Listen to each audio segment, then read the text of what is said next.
Welcome to The Explainer. Today, we're diving into what many call the most beautiful theory in all of science, Albert Einstein's general relativity. And we're going to start with a pretty wild idea. What if gravity isn't a force pulling you down, but is actually the universe itself pushing you through time?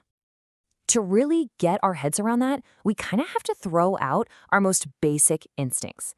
For centuries, we've all pictured gravity as this invisible string, pulling things together. But what if that whole picture is just wrong? Einstein came up with something way more mind-bending, an idea that would completely change how we see reality itself. So, to rebuild our idea of gravity, we first have to see the problem that was keeping Einstein up at night. This all started back in 1907 with what he called his happiest thought, a single, brilliant flash of insight that would change absolutely everything. Okay, so here's the problem.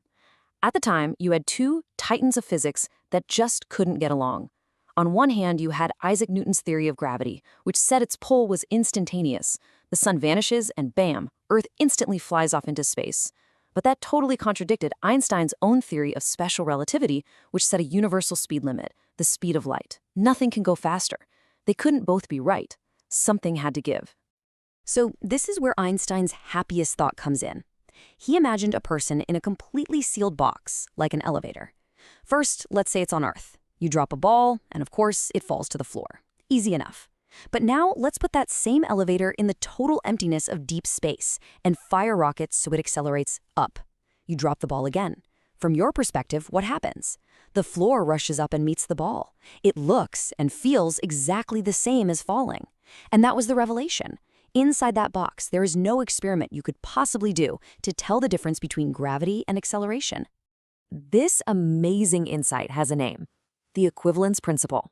It's this simple yet totally revolutionary idea that locally, gravity and acceleration are the same thing. They're two sides of the same coin, and this idea became the absolute bedrock for everything that followed. It's the key that unlocked a whole new universe. Okay, so this principle completely changes the game. If gravity isn't a force pulling us down, then what in the world is it? Well, the answer wasn't just new physics.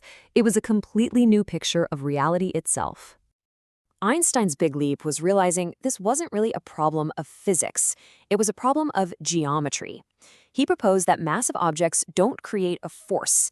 Instead, they literally bend and warp the fabric of the universe around them, a four-dimensional thing called space-time.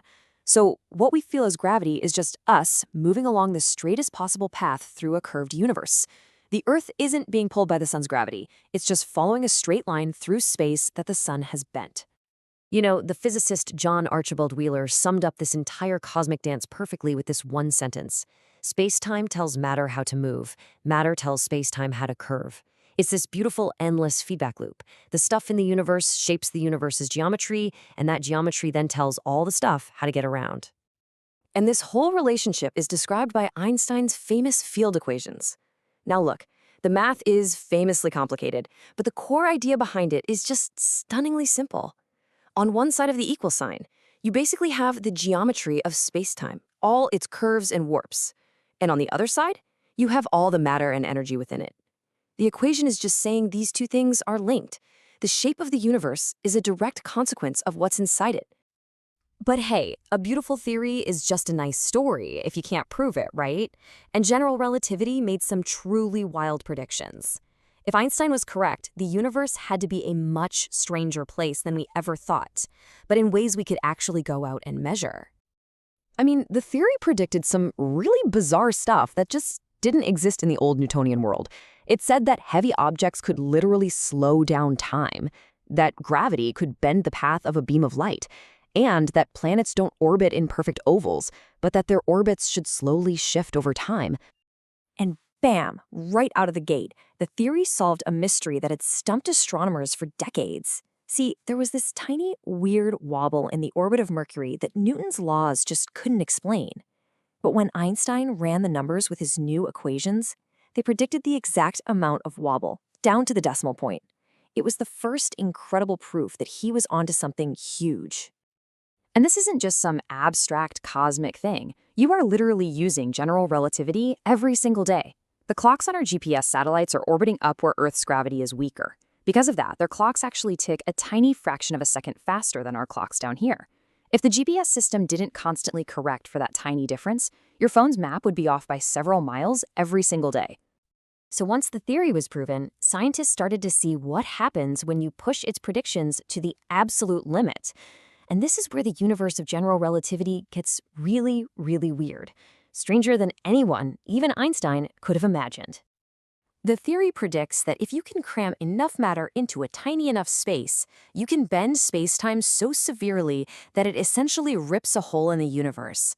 That's a black hole, a place where gravity is so strong that once you're in, you can never get out. Not even light can escape. They're the ultimate cosmic prisons, the final dramatic end for the biggest stars in the cosmos. But maybe the most amazing prediction was something almost ghost-like: gravitational waves. We're talking about ripples in the fabric of spacetime itself, sent out by cataclysmic events, like two black holes crashing into each other. Einstein predicted them way back in 1916, but finding them was another story. It took nearly a century. We saw hints of them in the 70s, but it wasn't until 2015 that the LIGO Observatory finally directly heard the echo of two black holes merging over 1 billion light-years away. It gave us a whole new way to listen to the universe.